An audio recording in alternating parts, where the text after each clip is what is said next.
سيئات أعمالنا من يهد الله فلا مضل له ومن يضلله فلا هادي له ونشهد أن لا إله إلا الله وحده لا شريك له فقد قال الله تبارك وتعالى في كلامه فإذا قضيت الصلاة فانتشروا في الأرض وابتغوا من فضل الله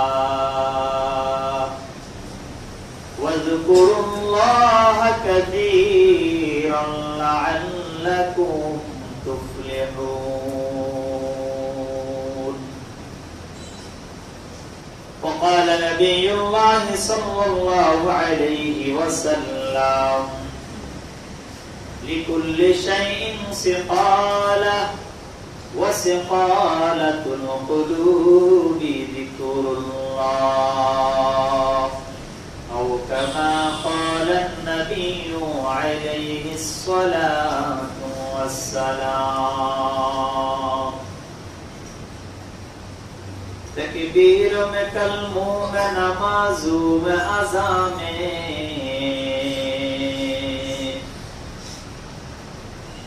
تکبیر میں کلموں میں نمازوں میں اذان میں ہے نام الہی سے ملا نام محمد ہے نام الہی سے ملا نام محمد فرماتے ہیں آدم کے مجھے خود توری میں لکھا ہوا تو بات ملا نام محمد لکھا ہوا تو بات ملا نام محمد ہے دینوں میں محبوب یہ مطلق کا اشارہ ہے دینوں میں محبوب یہ مطلق کا اشارہ پھر کیوں نہ ہو محبوب خدا نام محمد پھر کیوں نہ ہو محبوب خدا نام محمد لا الہ الا اللہ لا الہ الا اللہ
আল্লাহ তাবারক ওয়া তাআলার দরবারে অশেষ শুকর যিনি সুস্থ সবল রেখে আমাকে আপনাদের সালাতুল জুমা আদায়ের জন্য মসজিদে সমবেত করেছেন কালিমাতুশ শুকর আদায় করব আলহামদুলিল্লাহ। প্রিয় হাজিরিন, আমরা আলোচনা করতেছিলাম হযরত ঈসা আলাইহিস সালাতু ওয়াস সালাম বনি ইসরাইলকে যে পাঁচটি বিষয় আদেশ করেছেন ওই বিষয় সম্পর্কে। হাদিসে কুদসিতে আসছে তিনি বনি ইসরাইলকে লক্ষ্য করে বললেন ওয়া আমুরুকুম আন তাযকুরুল্লাহ, আমি তোমাদেরকে আদেশ করছি তোমরা আল্লাহ পাকের জিকির করবে। فإن مثل ذلك كمثل رجل خرج العدو في أسر سراعا, কেননা জিকিরকারীর দৃষ্টান্ত হলো ওই ব্যক্তির মতো যেই ব্যক্তিকে দুশমন বাহিনী পিছন থেকে খুব দ্রুত গতিতে হত্যার উদ্দেশ্যে দৌড়াইতেছে। ইদা আতা আলা হিসনিন হাসিনিন ফাআহযারা নাফসাহু মিনহুম, দৌড়াতে দৌড়াতে তার সামনে এমন একটা মজবুত ঘর এবং প্রাচীর সে পেয়ে গেল, যেই প্রাচীরের মাধ্যমে সে নিজেকে দুশমন থেকে আত্মরক্ষা করলো। কাযালিকাল আবদু লা ইয়াহযিরু নাফসাহু মিনাশ শাইতানি ইল্লা বিযিকরিল্লাহ, তদ্রূপ ভাবে কোন মুমিন বান্দা তার নিজের নফসকে শয়তান থেকে বাঁচাতে পারে না, কিন্তু তখনই বান্দা শয়তান থেকে নিজেকে মুক্ত রাখতে সক্ষম হয় যখন সেই আল্লাহ পাকের জিকির করে, যখন সে আল্লাহ পাকের কি করে, জিকির করে। শয়তান আমাকে আপনাকে পাপ কাজে নেয়ার জন্য সারাক্ষণ আমার আপনার পিছনে দৌড়াইতেছে। তো আমি আর আপনি যদি শয়তানের হাত থেকে বাঁচতে হয়, একটাই মাধ্যম, সেটা হচ্ছে আল্লাহ পাকের জিকির। সেটা হচ্ছে কি বলেন? ওই ব্যক্তি দুশমন থেকে বাঁচার জন্য সুরক্ষিত মজবুত ঘরের মধ্যে প্রবেশ করে যেমন নিজেকে নিরাপদ মনে করে, মুমিন বান্দাও শয়তান থেকে বাঁচার জন্য যতক্ষণ জিকির করবে ততক্ষণ সেই শয়তান থেকে নিরাপদ থাকবে। শয়তান থেকে কি থাকবে? নিরাপদ। আর যখনই আমরা জিকির থেকে গাফেল হয়ে যাব, জিকির ছেড়ে দিব, তখনই শয়তান এসে আমাদের উপরে আক্রমণ করবে, আমাদের কলবের উপরে আক্রমণ করবে, আমাদের নফসের উপরে আক্রমণ করবে, যার বিনিময়ে আমি ইবাদত করতে পারবো না। আল্লাহ পাক রব্বুল আলামিনের সাথে আমার সম্পর্কে বাধা পড়বে, এক পর্যায়ে হতে পারে সম্পর্ক ছিন্ন হয়ে যাবে। এই কারণে শয়তান থেকে বাঁচার একটাই মাধ্যম, তার নাম হচ্ছে জিকরুল্লাহ। তার নাম কি সবাই বলে? জিকরুল্লাহ। কার জিকির করা? আল্লাহর জিকির করা। রাসূল আকরাম সাল্লাল্লাহু আলাইহি ওয়াসাল্লাম ইরশাদ করেন, যেই আশ-শাইতানু জাসিমুন আলা কলবি ইবনে আদম, শয়তান মানুষের কলব অন্তরের মধ্যে মজবুত করে জায়গা গ্রহণ করে, খুব মজবুত সহকারে বসে থাকে, তাকে নাড়াতে অনেক কষ্ট হয়। ইজা ওয়াফা ইজা যাকারা ফানাসা, রাসূল বলেন শয়তান বান্দার কলবের মধ্যে এসে কুমন্ত্রণা দেওয়া শুরু করে, আর যখনই বান্দা জিকির আরম্ভ করে ফানাসা, শয়তান বিতাড়িত হয়ে যায়, ওখান থেকে পালিয়ে যায়, পালিয়ে যেতে বাধ্য হয়। ওয়া ইজা ওয়াফালা ওয়াসওয়াসা, আর যখনই বান্দা জিকির থেকে গাফেল হয়ে যায়, জিকির বিমুখ হয়, জিকির ছেড়ে দেয়, জিকির মুক্ত সময় কাটাতে থাকে, ওয়াসওয়াসা, শয়তান তার কলবে বসে তাকে কুমন্ত্রণা দিতে থাকে, পাপ কাজের প্রতি তাকে প্রলোভন দিতে থাকে। বলেন নাউযুবিল্লাহ। তাহলে শয়তান থেকে বাঁচতে হলে আমাদেরকে কি করতে হবে? বলেন জিকির করতে হবে। জিকির এটা এত দামি ইবাদত, দুনিয়াতে যত মজলিস আছে সকল মজলিসের মধ্যে আল্লাহ পাক রব্বুল আলামিনের কাছে উত্তম হচ্ছে ওই মজলিস যেই মজলিসের মধ্যে আল্লাহ পাকের জিকির হয়। আল্লাহ পাকের কি হয়? জিকির হয়। হাদিসের মধ্যে আসছে ইল্লা ওয়াহলাকু যিকরি, সব মজলিসগুলোর মধ্যে শয়তান এসে আসন গ্রহণ করে, আল্লাহ পাকের রহমত থাকে না, কিন্তু হালকায়ে জিকির, হালকায়ে জিকির, জিকিরের মজলিসগুলা, জিকিরের জায়গাগুলা, জিকিরের বৈঠকগুলা, এগুলা শয়তান থেকে নিরাপদ। ওই বৈঠকগুলোর মধ্যে আল্লাহ পাকের রহমত এসে বান্দাকে বেষ্টন করে নেয়। বলেন সুবহানাল্লাহ। লা ইয়াকুলু কওমুন ইয়াযকুরুনাল্লাহ ইল্লা হাফাতহুমুল মালাইকা, আল্লাহর পয়গম্বর বিশ্ব নবী বলেন লা ইয়াযকুরু কওমুন ইয়াযকুরুনাল্লাহ, যখন কোন বান্দারা কোন জায়গাতে সমবেত হয়, সমবেত হয়ে তারা আল্লাহর নামের জিকির করে, ইল্লা হাফাতহুমুল মালাইকা, জিকির করনেওয়ালা ওই মজলিসের মানুষগুলোকে আল্লাহ পাকের ফেরেশতারা এসে তাদেরকে ডেকে ফেলে। ওয়া গাশিয়াতহুমুর রাহমা, ওয়া গাশিয়াতহুমুর রাহমা, আল্লাহ পাক রব্বুল আলামিনের ফেরেশতারা তাদেরকে এভাবে ঘেরাও করে, একজনের উপরে একজন, একজনের উপরে একজন, এভাবে উঠতে উঠতে আসমান পর্যন্ত উঠে যায়। ওয়া নাযালাত আলাইহিমুস সাকিনা, আর ফেরেশতারা তাদেরকে বেষ্টন করে নেওয়ার পরে আল্লাহ পাকের আরশ থেকে তাদের উপরে সাকিনা নাযিল হতে থাকে। আল্লাহর নবীর হাদিস, জিকির করলে আমি আর আপনি দামি হয়ে যাব। কেন? আমার আপনার এই যে দেহ আছে, আমার আপনার দেহের মধ্যে মূল দুইটা জিনিস, একটার নাম হচ্ছে বডি, আরেকটার নাম হচ্ছে রূহ। একটার নাম হচ্ছে বডি শরীর, আরেকটার নাম হচ্ছে রূহ তথা আমাদের জান এবং প্রাণ। জান এবং প্রাণ। মানুষকে ততক্ষণ মানুষ বলা হয় যতক্ষণ তার শরীরের মধ্যে, তার দেহের মধ্যে রূহ থাকে। কি থাকে বলে? রূহ থাকে। যখন আমার শরীর থেকে আমার রূহটা আলাদা হয়ে যাবে, তখন আর কেউ আমাকে আমার নামে ডাকবে না, কেউ আর আমাকে আতিকুল্লাহ বলবে না, তখন বলবে আতিকুল্লাহর লাশ। তখন কি বলবে? তাহলে আমি ততক্ষণ পর্যন্ত আমি থাকবো যতক্ষণ পর্যন্ত আমার মধ্যে কি থাকবে বলে? রূহ থাকবে। রূহ এবং শরীর এটা একটা। আরেকটা হচ্ছে কি, ট্রেনের ইঞ্জিন আছে, ইঞ্জিনের পিছনে অনেকগুলা বগি থাকে। ট্রেনের মধ্যে ইঞ্জিন যেমন প্রয়োজন, বগিও তেমন প্রয়োজন। ইঞ্জিন আছে বগি নাই, অথবা বগি আছে ইঞ্জিন নাই, চলবে না বলে?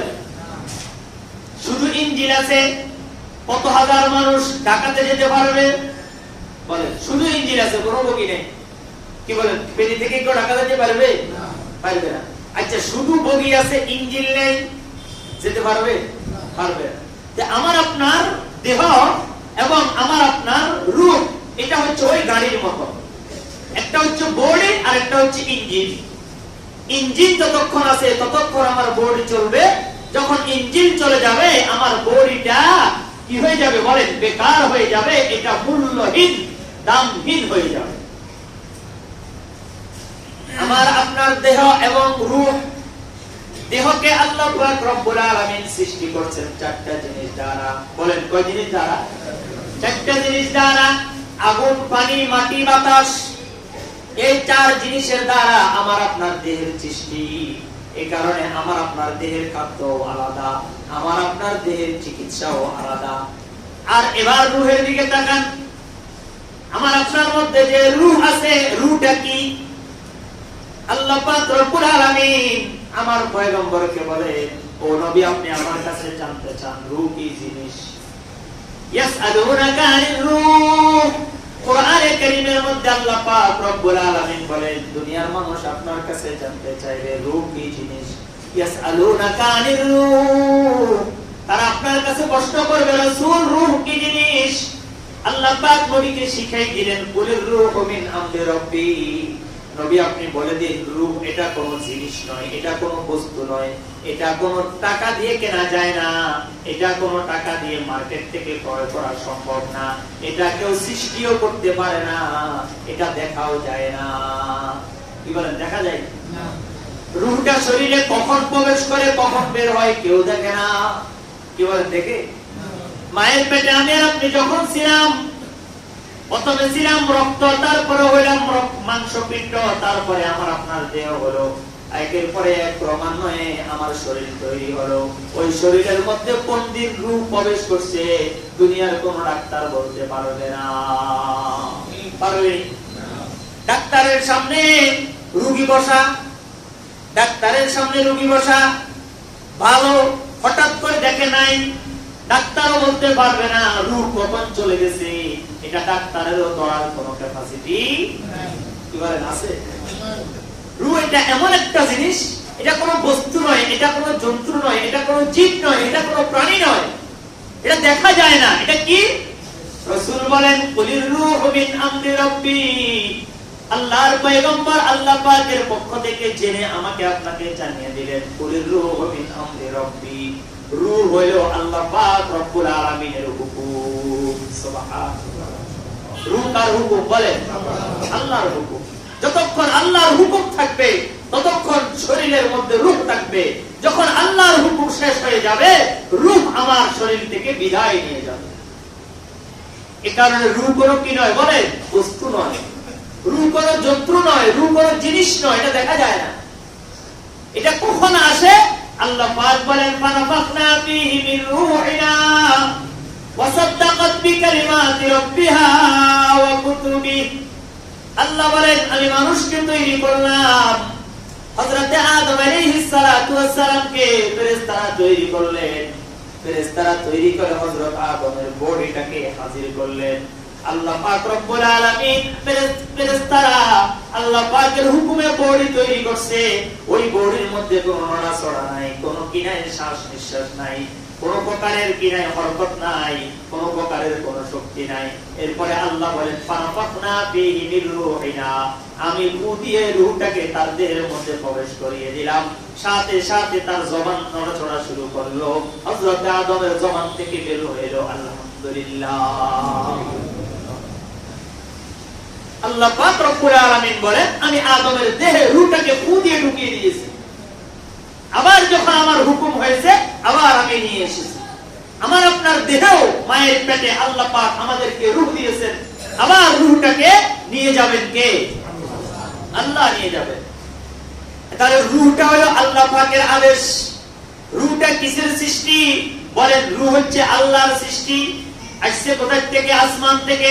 দুনিয়ার কারো হাতে এই রূহের কোনো নিয়ন্ত্রণ নাই। কি বলেন আছে? এটা একমাত্র নিয়ন্ত্রক কে? আল্লাহ। আল্লাহ নিজে এটা নিয়ন্ত্রণ করেন।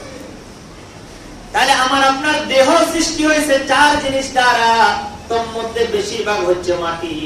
এই কারণে আমার আপনার দেহ যে খাবার গ্রহণ করে এগুলাও মাটির সৃষ্টি। আমরা এটা মাটির বডি, বলেন এটা কিসের বডি? মাটির বডি। এই কারণে এটা খাবার যেটা গ্রহণ করে ওগুলাও মাটির সৃষ্টি, ওগুলাও কিসের সৃষ্টি? বলেন মানুষ তিনটা জিনিস খায়। বলেন কয় জিনিস খায়? তিন জিনিস। আমি আর আপনি তিনটা জিনিস গ্রহণ করি। মাতরুমাত মানে খাদ্য, মাশরুবাত মানে পানীয়, পানি খাচ্ছি, ঠান্ডা খাইতেছি, ওইটা সেটা হাবিজাবি খাইতেছি। আর একটা হচ্ছে হায়াওয়ানাত, বিভিন্ন প্রাণী আমরা খাচ্ছি। কি বলেন খাই কিনা? গরু, মোরগ, হাঁস এগুলো প্রাণী নয়?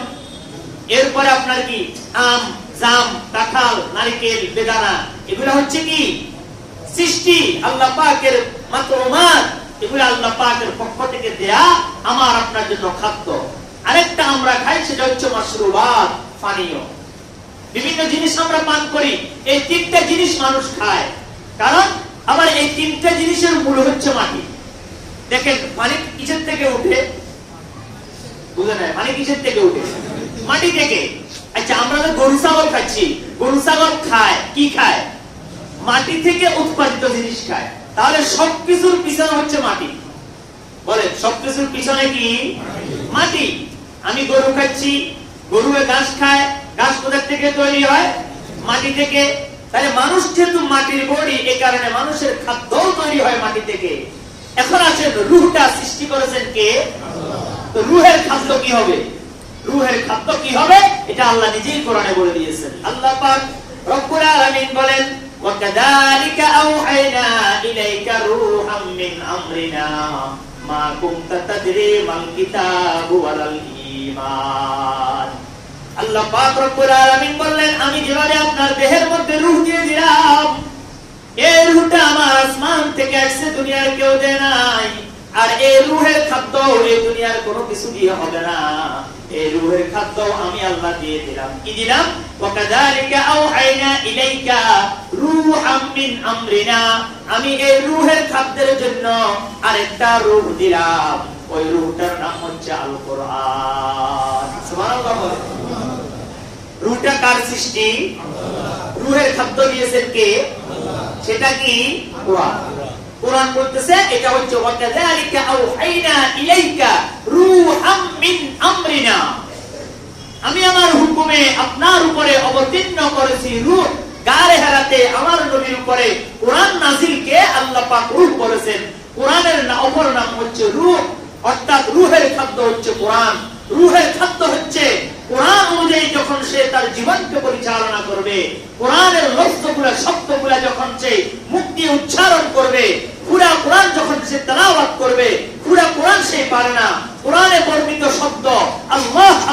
বলবে, আল্লাহু আকবার বলবে, সুবহানাল্লাহ বলবে, আলহামদুলিল্লাহ বলবে, লা ইলাহা ইল্লাল্লাহ বলবে, তখন তার রূহের অটোমেটিক খাদ্য পেয়ে যাবে। বলেন সুবহানাল্লাহ। কি বলে? আল্লাহ আল্লাহ কোরআনে আছে না নাই? আছে। লা ইলাহা ইল্লাল্লাহ কোরআনে আছে না নাই? আল্লাহু আকবার আছে না নাই? সুবহানাল্লাহ কোরআনে আছে না নাই? আলহামদুলিল্লাহ কোরআনে আছে না নাই? এই সবগুলোর নাম হচ্ছে জিকির। সবগুলোর নাম হচ্ছে কি? আফজালুল যিকরি তিলাওয়াতুল কোরআন। রাসূল বলেন উত্তম জিকির হচ্ছে কোরআন তেলাওয়াত করা। আল্লাহ পাক রব্বুল আলামিন বলেন, আমি রূহ নিজে তৈরি করেছি, রূহের খাদ্যটাও আমি দিয়েছি, আর রূহের খাদ্য হচ্ছে কোরআন তথা জিকির। কোরআন তথা কি? জিকির। যদি আমি আর আপনি না খাই তাহলে আমার আপনার দেহ বাঁচবে না। কি বলে বাঁচবে? দেহ কাজ করবে, সচল থাকবে নাকি অচল হয়ে যাবে? ঠিক তদ্রূপ ভাবে রূহেরও খাদ্য আছে। রূহের খাদ্য কি? কোরআন তথা জিকির। কোরআন তথা জিকির। এখন রূহের যদি কেউ খাদ্য না দেয়, ওই রূহটা কি জীবিত থাকবে নাকি মরে যাবে? মরে যাবে। যার কলবের মধ্যে, যার সিনার মধ্যে আল্লাহর নামের জিকির নাই, ওই কলব কলব নয়, ওটা হচ্ছে মৃত। ওই অন্তর অন্তর নয়, ওটা হচ্ছে মৃত। ওই ব্যক্তি জীবিত নয়, ওই ব্যক্তি হচ্ছে মৃত। এখন দুনিয়ার ইহুদি খ্রিস্টান নাসারা বেঈমান কাফের মুশরিক যারা আছে, তারা কি জীবিত নাকি মৃত? মৃত। কার ভাষায় বলেন? আল্লাহর ভাষায়। কারণ তাদের মধ্যে আল্লাহর নামের জিকির নাই। রূহের যে খাদ্য, ওই খাদ্য তারা দেয় না। এই কারণে তাদের কলবটা মৃত, এটা জীবিত নয়। এবার আসেন, আমি আর আপনি রূহকে তরতাজা রাখার জন্য খাদ্য গ্রহণ করি, শরীরকে তরতাজা রাখার জন্য খাদ্য গ্রহণ করি। শরীর অসুস্থ হয় কি হয় না? বলেন অসুস্থ হয় কি না? শরীর যখন অসুস্থ হয়, অসুস্থের জন্য চিকিৎসার ব্যবস্থা আছে না নাই? বিশেষজ্ঞ ডাক্তার আছে না নাই? হার্ট বিশেষজ্ঞ আছে না নাই? বলেন নাক কান গলা বিশেষজ্ঞ আছে না নাই? চোখের বিশেষজ্ঞ আছে না নাই? ব্রেনের বিশেষজ্ঞ আছে না নাই? কি গ্যাস্ট্রোলিভার বিশেষজ্ঞ ডাক্তার আছে না নাই? আচ্ছা, রূহ বিশেষজ্ঞ ডাক্তার কখনো দেখেছেন? বলেন রূহ বিশেষজ্ঞ কোন ডাক্তার আছে? নাই। কারণ এটা দুনিয়ার ডাক্তারদের হাতে নাই। আবার যে এই রূহ তথা জিকিরকে আপনি যেই অস্ত্র দিয়ে করবেন, যেই শরীরের যে অংশ দিয়া, যেই পাক দিয়ে আপনি জিকির করবেন, ওটারও কোনো বিশেষজ্ঞ নাই। এটা হচ্ছে জবান তথা জিহ্বা। জবান তথা কিয়া? আচ্ছা, জিহ্বা বিশেষজ্ঞ ডাক্তার আপনারা দেখছেন নি কোনদিন? কারণ জিহ্বার কোনো রোগ হয় না। সুবহানাল্লাহ বলেন। বলে হুজুর কি কোন জিহ্বার রোগ হয় না? মাঝে মাঝে তো জিহ্বা খালাই যায়। এটা খালাই যাওয়া এটা কোনো রোগ না, এটা মারাত্মক কোনো ব্যাধি জিহ্বাতে হয় না। কারণ আল্লাহ পাক জিহ্বাকে বলে দিয়েছেন, তোমাকে দিয়ে সারাক্ষণ বান্দা আমাকে ডাকবে, এই কারণে তোমার মধ্যে কোনো রোগ হতে পারবে না। দুনিয়ার সব অঙ্গ হয়রান হয়, দুর্বল হয়, জিহ্বা কোনোদিন দুর্বল হয় না। সুবহানাল্লাহ বলেন। কারণ বান্দা এই জিহ্বা দিয়ে কাকে ডাকবে? আল্লাহ। তো জিহ্বা যদি দুর্বল হয়ে যায় তো ডাকবে কিভাবে? এই কারণে জিহ্বা কোনোদিন কি হয় না? বলে দুর্বল হয় না। কথা বলতে বলতে আমাদের এগুলা ব্যথা হয়, কথা বলতে বলতে আমাদের গলা শুকিয়ে যায়, কথা বলতে বলতে শরীরের শক্তি কমে যায়, গলার স্বর নষ্ট হয়ে যায়, কিন্তু জিহ্বা কোনোদিন কি হয় না? বলে দুর্বল হয় না। আপনি পরীক্ষা করে দেখিয়ে, জিহ্বা কোনোদিন কি হবে না? দুর্বল হবে না। এই জিহ্বা এবং রূহের বিশেষজ্ঞ কোনো ডাক্তার নাই। কারণ এই দুইটাকে সুস্থ রাখেন কে? আল্লাহ। এটা সরাসরি নিয়ন্ত্রণ আল্লাহর হাতে। দুনিয়ার কোন মেডিকেল কলেজে, দুনিয়ার কোন বিদ্যাতে, দুনিয়ার কোন ইউনিভার্সিটিতে জিহ্বা বিশেষজ্ঞ, রূহ বিশেষজ্ঞ কোন পড়ালেখা নাই। কোন কি না পড়ালেখা নাই। এটার উপর গবেষণা করার কোনো কিছু নাই। কারণ এটা তো আমার হাতে নাই। এটা হচ্ছে মিন আমরি রব্বি, এটা হচ্ছে আল্লাহ পাকের হুকুম। বলেন সুবহানাল্লাহ। শরীর অসুস্থ হইলে আমরা চিকিৎসা গ্রহণ করি। এখন রূহ যদি অসুস্থ হয়ে যায়, তখন ওই রূহেরও একটা চিকিৎসা আছে, আছে না নাই? তবে দুনিয়ার কোন ডাক্তার এই চিকিৎসা করতে পারবে না।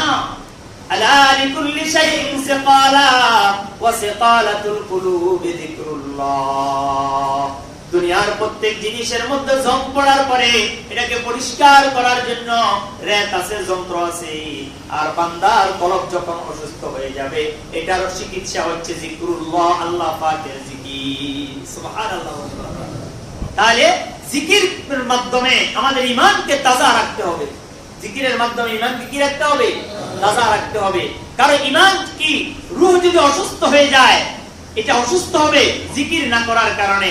কারণ শরীরের খাদ্য হচ্ছে মাটি থেকে মানুষ গ্রহণ করে বিভিন্ন জিনিস, শরীর এগুলা খেলে ভালো থাকে। আর রূহের খাদ্য হচ্ছে আল্লাহ পাকের জিকির। যখন জিকির করবে তখন রূহ ভালো থাকবে। কি ভালো থাকবে? রূহ ভালো থাকবে। কিন্তু আমরা আজকে জিকির থেকে গাফেল হয়ে গেছি। এই কারণে আমাদের রূহটাও কি হয়ে গেছে বলেন? দুর্বল হয়ে গেছে। আমাদের রূহটাও দুর্বল হয়ে গেছে। আমাদের রূহটাও কি যায়? মারা যায়। যখন আমরা জিকির করি না তখন এই রূহটা আমাদের মৃত হয়ে যায়, এটার মধ্যে কোনো শক্তি থাকে না। রাসূল আকরাম সাল্লাল্লাহু আলাইহি ওয়াসাল্লাম বলেন, তোমরা অধিক পরিমাণে আল্লাহ পাক রব্বুল আলামিনের জিকির করো। জিকির করলে তোমাদের কলব তাজা হবে।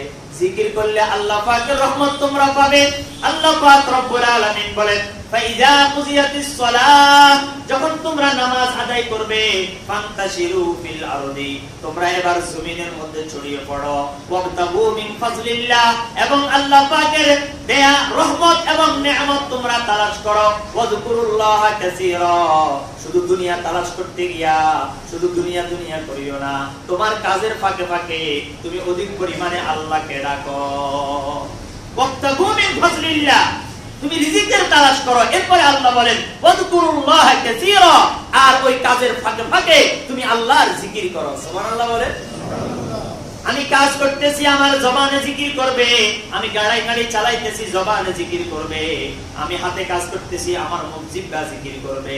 আমি কি করতেছি, যে কোনো অঙ্গ দিয়ে আমি কাজ করি না কেন, আমার জবানের মধ্যে জিকির করার সুযোগ আছে না নাই? সুযোগ আছে। আমি চাইলেই ব্যবহার করতে পারি। ওয়াজকুরুল্লাহ কাসীরা, তোমার কাজের ফাঁকে ফাঁকে তুমি আল্লাহকে ডাকো, তো কি হবে? লাআল্লাকুম তুফলিহুন, তুমি যদি কাজের ফাঁকে ফাঁকে আল্লাহর নাম ডাকো, অধিক পরিমাণে তুমি আল্লাহকে স্মরণ করো, তাহলে তুমি সফল কাম হয়ে যাবে।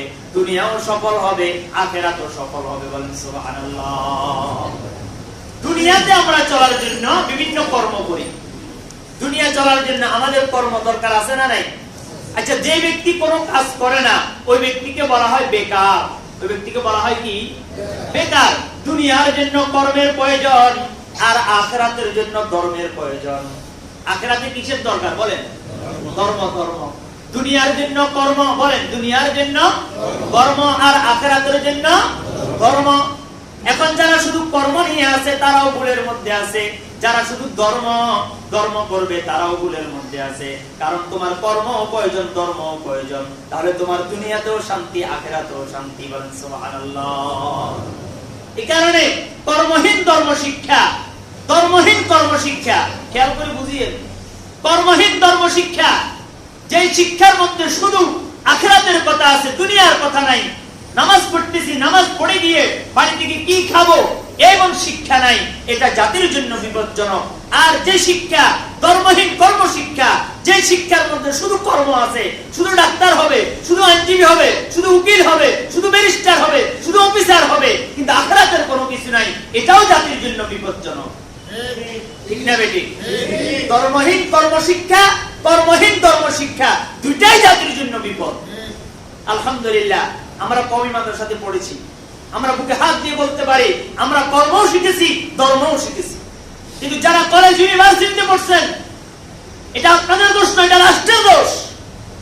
রাষ্ট্র আমার শিক্ষার সকল স্তরে ধর্মীয় শিক্ষার ব্যবস্থা রাখে নাই। এই কারণে আমার স্কুল কলেজের ছাত্ররা শুধু কর্ম শিখতেছে, ধর্ম শিক্ষা থেকে তারা বঞ্চিত হচ্ছে। ঠিক না বেটি? আমরা ইসলামী দলগুলো ওলামায়ে কেরাম সব সময় বলতেছি, শিক্ষার সকল স্তরে ধর্মীয় শিক্ষাকে বাধ্যতামূলক করতে হবে। ধর্মহীন কর্ম শিক্ষাও বিপদ, কর্মহীন ধর্ম শিক্ষাও বিপদ। এই কারণে দুনিয়া চলতে কর্মের প্রয়োজন। যে কর্ম করে না সে বেকার, আর যে ধর্ম করে না সে হচ্ছে বেঈমান। সে হচ্ছে কি বলে? বেঈমান। যার কর্ম নাই তাকে বেকার বলে, যার ধর্ম নাই সে বেঈমান। তাহলে দুইটাই বিপদ, দুইটাই কি বলে? বিপদ। তাহলে দুনিয়ার জন্য কর্ম করব, আখিরাতের জন্য ধর্ম করব। কর্মেরও প্রয়োজন, ধর্মেরও প্রয়োজন। যে কর্ম করবে না সে বেকার, যে ধর্ম করবে না সে বেঈমান। আল্লাহ পাক রব্বুল আলামিন বলেন লাআল্লাকুম তুফলিহুন, তুমি কর্ম করো, ধর্ম করো। ওয়াত্তাকু মিন ফাজলিল্লাহ কর্ম করো, ওয়াযকুরুল্লাহ কাসীরা ধর্ম করো, তাহলে কি হবে? লাআল্লাকুম তুফলিহুন, তুমি দুনিয়াতেও সফল আখিরাতেও সফল। বলেন সুবহানাল্লাহ। তাহলে জিকিরের দরকার আছে না নাই? জিকির, জিকির ছাড়া কোনো বিকল্প নাই। নামাজ জিকির, কোরআন তেলাওয়াত জিকির, তাসবিহ তাহলিল জিকির, সবগুলা জিকিরের অন্তর্ভুক্ত। কোরআনে বর্ণিত যে কোনো কাজ আপনি করবেন আল্লাহ পাকের ভাষায়, এটাই হচ্ছে আমাদের রূহের খোরাক, এটার নাম হচ্ছে রূহ, এটার নাম হচ্ছে রূহের খাদ্য। শরীরের খাদ্য না থাকলে শরীর অসল, রূহের খাদ্য না থাকলে রূহ অসল।